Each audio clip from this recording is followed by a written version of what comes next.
Look at her. Now look at this little young man. Look at her. Oh my God! Celebrity Fit Club, Ross. And look at all those other celebrities that you were in there with. Yeah. Da Brat, Dustin Diamond. Yeah. Look at her. I did this show for money. Right, because you had just been, you were still working for free on the Tonight Show. I didn't have a contract with NBC yet. It was the early days. I was still working for scale, living in a shitty apartment in East Hollywood, Normal Avenue, Melrose, Vermont. Okay. And I had no money. And they called me and said, would you do Celebrity Fit Club? I was like, that's so lame, no. And they go, we'll pay you this much. I was like, yes! Yes! What time? And then a lifelong friendship with Da Brat began? I love Brat. I call her Bratty. Bratty? Yeah, Bratty. Bratty, I still talk to. Dustin Diamond, I don't talk to. Dee Dee? No, you don't talk to Maureen Dee Dee? McCormick, I still talk to. I love Kimberly Locke. My goodness. Warren G. I love a Warren G. Warren G. I'd like to see that collabo, Ross. Yeah, Rossi M and Warren G. Exactly. All right, look at all. We're talking Drag Race. Icon, legend, mother. What's it like when the cameras are like when you're on a pause at the judges table? You know, we play games. Rue wants to know everything. Rue just soaks up. Like, what are you watching? What do you know? Who'd you see? What'd you do? And then we play filthy charades. Oh yeah. You know that? Yeah, well, we know that Rue loves that. Loves filthy charades, and so you'd think I'd be good at it. But I think I'm too pure.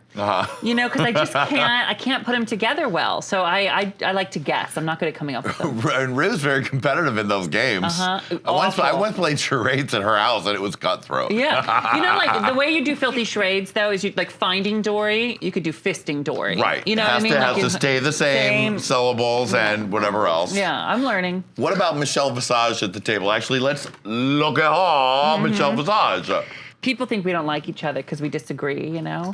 I could not love her more. I'm just not afraid of her, you know? Yeah. And so if we disagree with each other, we go at it. But her heart is so big and so pure, and I wish I could be her neighbor. Wouldn't that be kind of fabulous? I mean, it would be great. I Borrow love a cup her. of shade But, from Michelle Visage. I'm out of it. Now, what are the I'm out of shade. I'm out of shade. Can I borrow some? I'll return your Tupperware.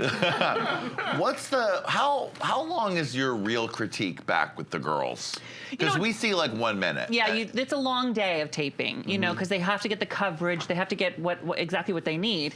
But none of that bothers me. I want to tell the girls what I really think. Everything I tell them is to help get them into that winner's circle, you know? And so I'll talk for a few minutes, and then they just take the best of the best, the cream of the crop. And you get now. What do you and Michelle disagree on the most? Aesthetics.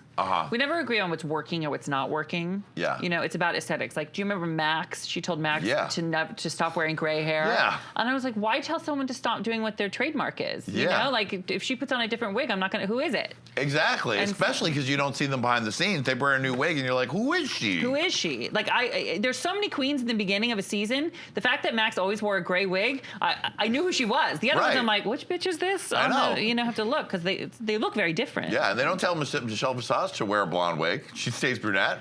Rue stays blonde mostly. Yeah, you know what? I wish I could get in a time machine and say that to her right there. Hold on. Hold on.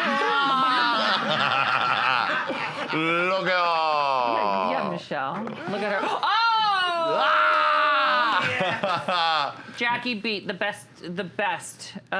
You know, Rue has done mainstream drag, but in terms of like the underbelly, the nitty gritty. Yeah.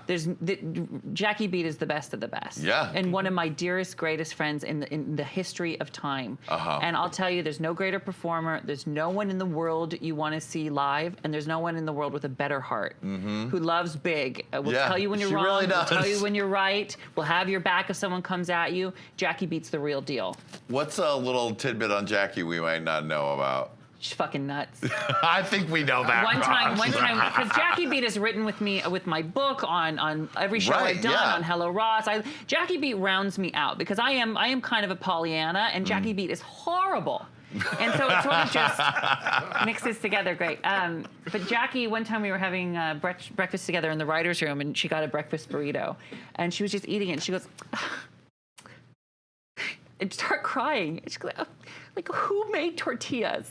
Like, who? Just think about that, Ross. Like, who one day just said, put some flour, some water, some lard, and press it, and it's a tortilla. I mean, everything. What the fuck is she talking about? You know, and Jackie just feels and really examines things. And that's just part. The thing I love to do is, you know, those videos that just make you cry on Facebook where a dog gets rescued. Yes. I send those to Jackie because I know Jackie. I just want to break her. Cry. I want to break her. All right, look. The winner. A star. Just really been slaying it. Yeah, you know why? Because she managed to do what is so difficult, to trademark a look, right? To turn her entire self into a billboard for herself. Yeah. Just like Jackie Beat has done. That Jackie Beat makeup is iconic. You don't need to look twice to know who it is. You see it, you know it. People try to replicate it, but nobody can. Trixie's done that as well. Yeah. And then she has the chops to back it up. I also like someone who can surprise you. Who saw a drag queen doing country music coming? Right. Right? Yeah. And it's so authentically her. She just works. Yeah. You know, she won All Stars, but there was no way Trixie was not going to win at drag. That's for sure. Yeah. And the way she switched up the look in All Stars, like that last look, It the was pop elevated. star look, it was Elevated. I love when they come back with money. And Yeah. they have Isn't that nice? they can get all their visions Yeah. out on the stage in the look. So good. She's going to be around for a long time. Definitely. Look at her. Carson Carson KRESSLEY. KRESSLEY. You know, the hardest thing about working with Carson KRESSLEY is never wearing the same jacket. Oh my God, that's Right? true. We have to go like, oh, I have that too. You wear it, fine. I won't wear it. Right. He is so fabulous, and I love that they have us on together. I think it's great because we alternate, you know, and like people think, are we too much of the same thing? Our points of view are so extraordinarily different. He comes from this fashion background with this most amazing eye, and I come from the fan point of view, Right. you know? And so I love sharing that stage with him. He's a fabulous man. But I do think that you guys are in the market for sparkle jackets. So like it must be, if you have the same stylist, it would be rough. I know. Like I'm gonna, we're gonna be. You know that scene where like one person reaches for the pashmina and the other one when they do the tug of war. Right. We're certainly gonna be doing that at Bloomingdale's somewhere. Yes, you are. Yeah. Bloomingdale's, Palm Springs. Yes.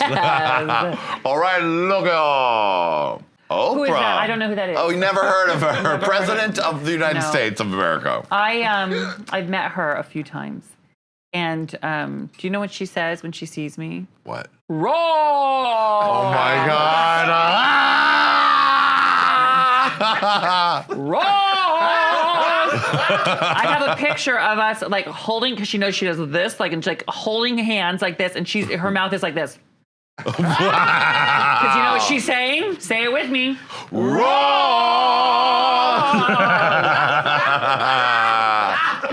Oh my God. She's it, right? She is She's it. and she continues to be it. And you know what I love about people who have achieved greatness? What they do next. Right. Right? And so just seeing what she's doing now, star in a movie? Okay. You know, she's like, there's nothing gonna run for president? Maybe. You know, there's nothing she can't do. I love to see what people do after they've done what they were meant to do. It's just interesting. Yeah. I also am enjoying drag Oprah that we're seeing in A Wrinkle in Time. Oh, you like that one? Yes. Can I just bring something up too? I tweeted about this recently. So Oprah wearing glasses is just like a thing now? Like we're just I think all so. in. Like, couldn't she not afford LASIK? All she does is wear glasses could. now. You're right about that. Statement glasses, and no one discussed it. It just became the new norm. She's like, I'm wearing glasses and I'm eating a 0 points meal, Ross. Shrimp and chickpeas. Do you remember her commercial for the new soups? You know that I didn't take off. That's good. Yeah, she'd eat it and she'd go, "Oh, that's good." They didn't take off like I thought they would. Have you seen them in a supermarket? Oh, well, yet? you know what they took off? To my Thanksgiving table, the cauliflower mashed potatoes were delicious. So do you recommend? Oh, that's good. Oh, I recommend it. Oh, it was good. Can somebody get me some? Oh, that's good. Please, somebody get some. Oh, that's good for Mr. An Matthews, assistant please. somewhere around here. I want a macaroni and cheese with a twist. A butternut squash. Yes. Oh, that's good. All right, last but not least, look at all. There they are, all of your girls from this season.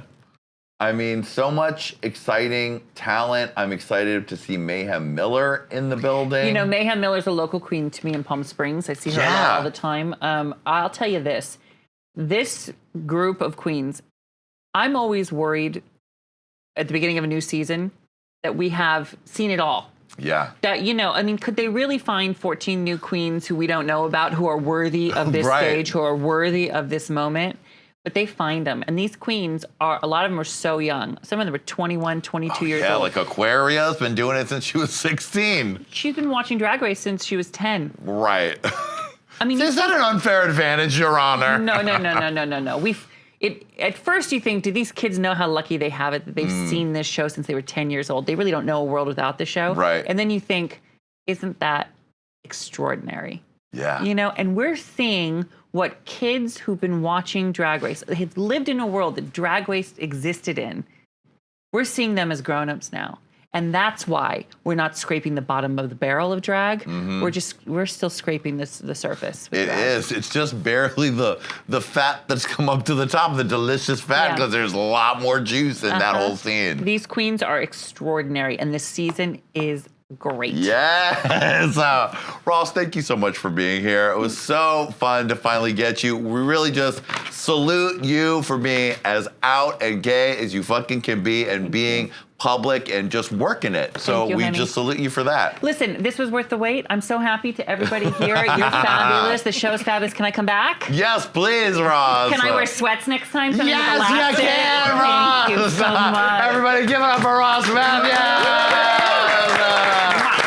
All right, thank you, Lady Red. Thank you, Erica. And thank you for watching. We'll see you next time on Hey Qween and look at her. Bye, baby. Look at her. Bye.